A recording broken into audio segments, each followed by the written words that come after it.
নমস্কার, the Bong parenting এ স্বাগত। আজকের ভিডিওটা একটা অনুরোধের ভিডিও, একটা রিকোয়েস্টেড ভিডিও বলতে পারেন। আপনাদের সকলকে আমাদের তরফ থেকে একটা রিকোয়েস্ট আছে, একটু সাহায্য করার অনুরোধ।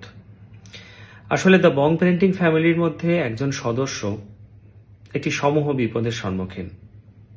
একটু ব্যাপারটা যদি ভেঙে বলি, আপনার আমার মতন অনেকেই নতুন বাবা মা হয়েছি আমরা।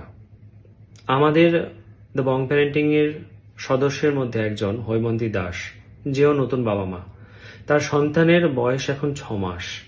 এই অবস্থায় সে জানতে পারে তার সন্তানের 6 মাস বয়সের সন্তানের একটি কঠিন জেনেটিক প্রবলেম ধরা পড়েছে, স্পাইনাল মাস্কুলার অ্যাট্রফি টাইপ 1।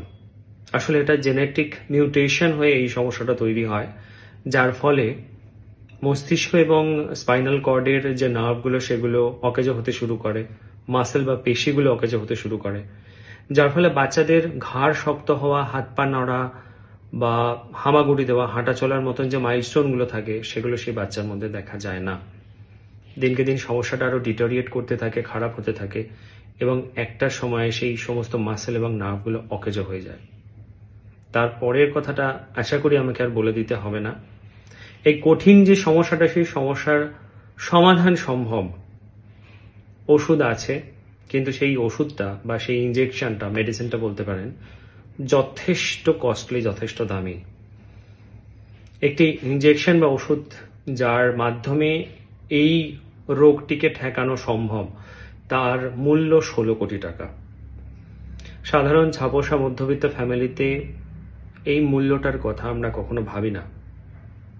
সেই জন্য হৈমন্তী দাস ব্যক্তিগতভাবে আমাদেরকে অনুরোধ করে তাদের পাশে থাকার জন্য, এবং সেই উদ্দেশ্যে আমরাও তার পাশে থাকার চেষ্টা করছি। আমরা আমাদের মতন করে তার পাশে থাকার চেষ্টা করছি এবং আপনাদের সকলকে অনুরোধ করছি তার পাশে থাকুন, যাতে সে তার সন্তান হৃদিকা দাসকে এরকম একটা কঠিন রোগের বিরুদ্ধে লড়াই করে জয় পেতে পারে। দেখুন, এই যে ইনজেকশন বা মেডিসিন যাই বলুন না কেন, সেটার কেনার জন্য যে মূল্যটার প্রয়োজন, সেটা আমরা যদি সবাই মিলে একটু একটু করে চেষ্টা করি, তাহলে তাদের দ্বারা সম্ভব হবে। তাদের দ্বারা তাদের সন্তানকে বাঁচানো সম্ভব হবে।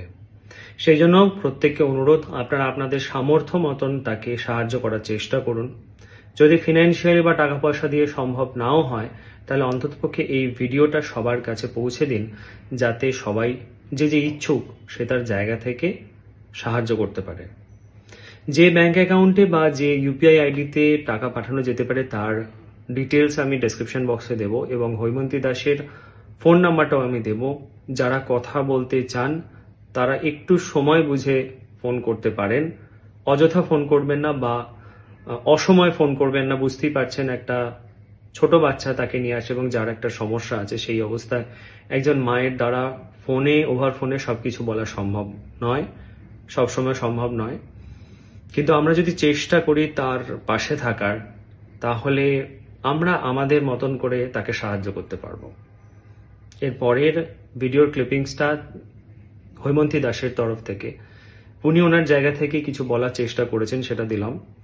এবং আপনাদের তার সঙ্গে আপনাদের প্রত্যেককে অনুরোধ করলাম, আপনারা আপনাদের মতন করে হৈমন্তী দাসের পাশে থাকার চেষ্টা করুন। 6 মাস বয়সে তো সাধারণত বাচ্চারা ঘাড় সোজা করে বসতে পারে, পা তুলে খেলা করে, কিন্তু এগুলো সে কিছুই করতে পারে না। এর শরীরে একটা কঠিন রোগ ধরা পড়েছে, এটা হচ্ছে স্পাইনাল মাস্কুলার অ্যাট্রফি, মানে SMA টাইপ 1 আর কি। সেই কারণে হচ্ছে এটা একটা জিনগত বিরল রোগ, মানে এটা হচ্ছে হয়তো কোটিতেও একটা মানুষের হয় না। এবার সেই কারণে মানে এর চিকিৎসা অত্যন্ত ব্যয়বহুল, মানে সেই চিকিৎসা চালানোর সাধ্য আমাদের মধ্যবিত্ত ফ্যামিলিতে নেই। সেই কারণে এর একটা ভ্যাকসিন আছে, যে ভ্যাকসিনটার দাম হচ্ছে 16 কোটি টাকা। এটা যখন নর্মাল ডেলিভারি হয়েছিল এবং ছোটোবেলায় 4 মাস পর্যন্ত খেলাধুলাও সব করেছে, কিন্তু 4 মাস দেখা যাচ্ছে তো ঘাড়টা শক্ত হচ্ছে না, মেরুদণ্ডটা নরম। তখন আমাদের ডক্টর জিন টেস্ট করতে পাঠালেন ব্যাঙ্গালোরে। সেখান থেকে এলো আমরাও এই বিষয়টা জানতাম না, এটা দেখলাম এটা জেনেটিক একটা মিউটেশন হয়ে এই সমস্যাটা হয়েছে। ওর প্রোটিন তৈরি হচ্ছে না, মস্তিষ্কে প্রোটিন তৈরি না হওয়ার জন্যে ওর এই যে মেরুদণ্ড এবং সিদ্ধারা যেটা এবং ঘাড়ের এগুলো শক্ত হচ্ছে না, এবং এদের এই প্রোটিনটার ঘাটতির জন্যে ও এই যে পাটা তুলছিল আগে আর তুলতেই পারছে না। এইটা একটা ওর মূল সমস্যা। এটা খুব বিরলতম একটা পৃথিবীর একটা বিরলতম রোগ। এর সেই অর্থে সেইভাবে চিকিৎসা নেই, কিন্তু একটা ভ্যাকসিন বেরিয়েছে, আমেরিকান একটা মেডিসিন সংস্থা এটা বার করেছে, 16 কোটি টাকা যার মূল্য, যেটা আমাদের কারোর পক্ষেই সাধ্যের বাইরে আমাদের সকলের, যার জন্য আমরা সকলের কাছে এই টাকাটার জন্য আমরা সোশ্যাল মিডিয়া এবং বিভিন্ন জায়গায় আমরা এটা কালেকশন করে এটাকে বাঁচানোর চেষ্টা করছি।